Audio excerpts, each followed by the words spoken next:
So, Bismillahir Rahmanir Rahim. We understand that the word can be divided in Arabic, of course, into different types. For example, ismun, fi'lun, harfun. We know that.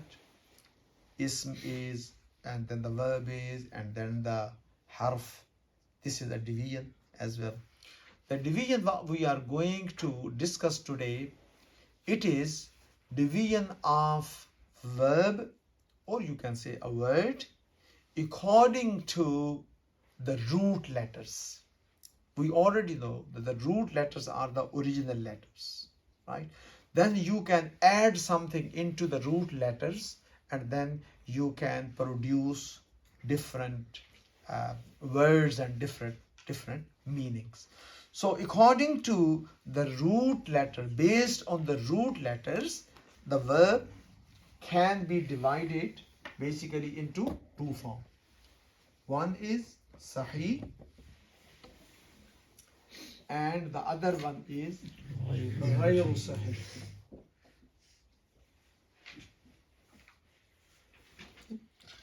So one is sahih and the other one is ghayru sahih. Sahih is that in the root letter is called mada as well. In mada or in the root letters, there is no hamza, there is no harf illat, yani waw, ya. Alif will never be the part of the original root letter. Alif, if you see alif, it will be changed from waw or ya, and it doesn't have one repeated letter, right? So no hamza, no a repeated letter, no waw and ya, waw or ya, or waw and ya. So this will be sahih, right? And the ghayru sahih is if in the root letters of a word, in the original letters of a verb or a word, you see hamza, you see a letter which is repeated like dal, dal, mim, mim, noon, noon, one letter is repeated, or you see waw and ya, right? Either waw or ya, or you see both waw and ya. So this will be then ghayru sahih in this root letter. Yeah. So now you can sahih, we already have, you know, the six abwab, daraba yadribu, and sami'a yasma'u, karuma yakrumu, fataha yaftahu, fa'ila yaf'alu, like hasiba yahsabu. All of these six forms, these were the examples of sahih so far what we studied, right? So now is the ghayru sahih. So ghayru sahih, we can just repeat what we already have discussed, different forms of ghayru sahih. Ghayru sahih, basically, why it's important to study this, because when a verb is ghayru sahih, then there are some changes in its girdan, in its conjugation. There are some rulings. Ghayru sahih, why are these rulings? Rulings are so the difficulties in the pronunciation will be removed. So ghayru sahih means not correct, basically. So you try to correct that, and when you correct that, you treat it, right? So you, of course, implement some rulings, but the rulings are basically based on conditions. If this condition is found, then this ruling will be implemented. If this condition is found, then this ruling will be implemented. So it is not actually hard. It is very, it's not hard. It is easy, but because the sometimes the rulings are so scattered, so the people think perhaps it is hard. It is not. So according to ghayru sahih, if a verb has hamza, then it will be called what? Mahmuz. Mahmuz means the one who has hamza. Maf'ul, right? So then if the hamza is in fa kalma, then it will be called mahmuzul fa. If it is in Ain kalma, it will be called Mahmuzul Ain. If it is in Lam kalma, it will be called Mahmuzul Lam. Example for Mahmuzul Fa is Amara. For example, Amara. And example for Mahmuzul Ain is Sa'ala. Sa'ala.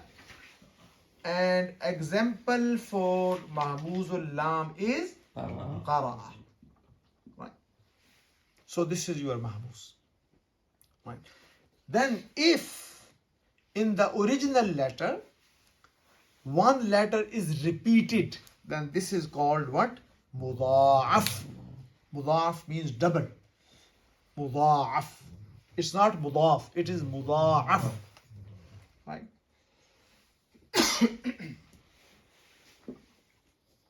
Mudha'af. Mudha'af means double. Right? Then the repeated letter can be in the beginning, like Babara, Babara, right? Or it can be with distance, like Sulusun, Sulus, like Sa, then Lam, and then Sa. And it can be at the end, like Madada, Farara, right? Madada, Farara, right? So this is your Mudha'af, right? And then if Waw or Ya, not together, if they are in a word's root letters, then this is called what? Mu'tal. It is called Mu'tal. MashaAllah. That's good. Mu'tal. Now the Mu'tal, if the Waw or Ya is in Fa kalima, for example, then this is called Mu'talul Fa, and its nickname is Mithal as well. Mu'talul Fa or Mithal. A Mithal is easy. We will use Mithal now, right? Mithal. Okay. Then if the root letter is in Fa kalma is called Mithal. The Waw or Ya is in the Fa kalma, it is Mithal. If it is Waw, then it will be called Mithal Wawi. If it is Ya, it will be called Mithal Yai. Right? So Mithal Wawi, example will be like Wa'ada, mashallah, Wajada, yes, and Yai, Yasara. Right? Yasara, Wa'ada. Yeah. So this is your Wawi and Yai. If Waw or Ya is, the second root letter is Waw and Ya, right? Then this is called Mu'talul Ain or Ajwaf. Ajwaf means in the middle, Jof, yeah? So it is in the middle, basically, it is abdomen, it is empty as well. But Waw and Ya is the second root letter, yeah? So this is called what? Mu'talul Ain or Ajwaf. So we will use Ajwaf now, but you are aware of the terms as well, that it can be called Mu'talul Ain as well.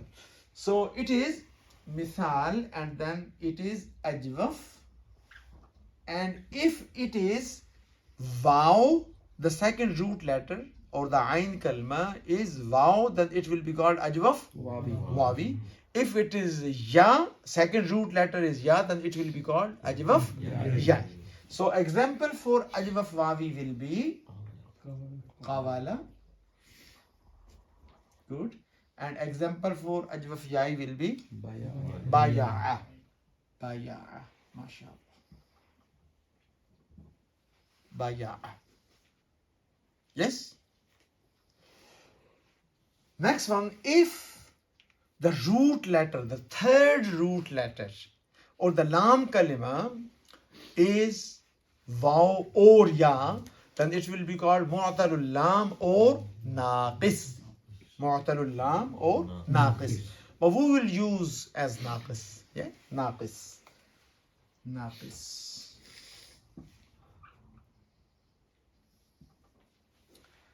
Okay, and then again, if the lam kalima or the third root letter is waw, it will be called naqis wawi. If it is ya, it will be called naqis ya. Example for naqis wawi is da'awa, and example for naqis yai is hadaya or ramaya. Hadaya.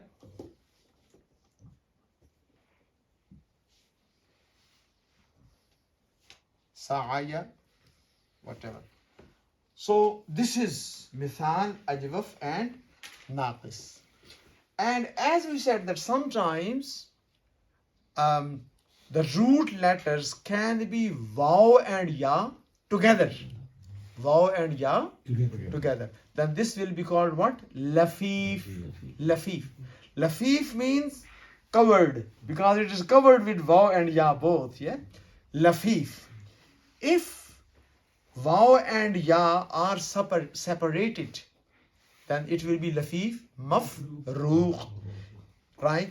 If both of them are together, then it will be lafif maqroon, right?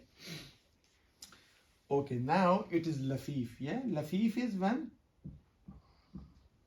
two harfi illa, waw and ya together. Yeah, waw plus ya together in the root letters, in the original letters, right? So if they are separated, then it will be lafif mafruq. Example, waqaya. Waqaya means to save. Waqaya. Waqaya. He saved, right? And lafif maqroon, when waw and ya are together. Example will be rawaya.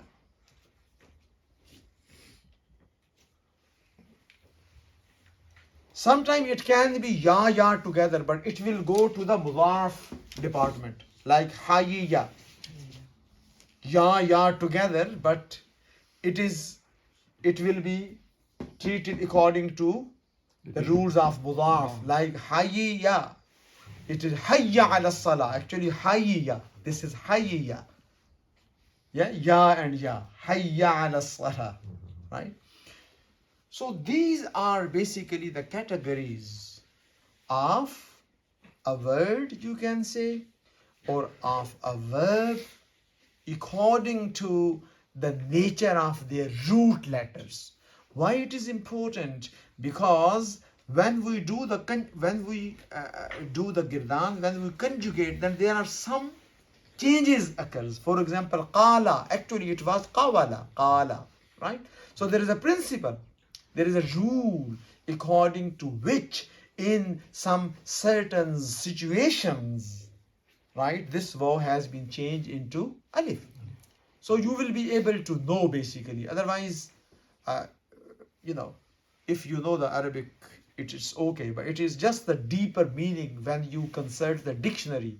For example, the meaning of qala, it will be under qaf, waw and lam.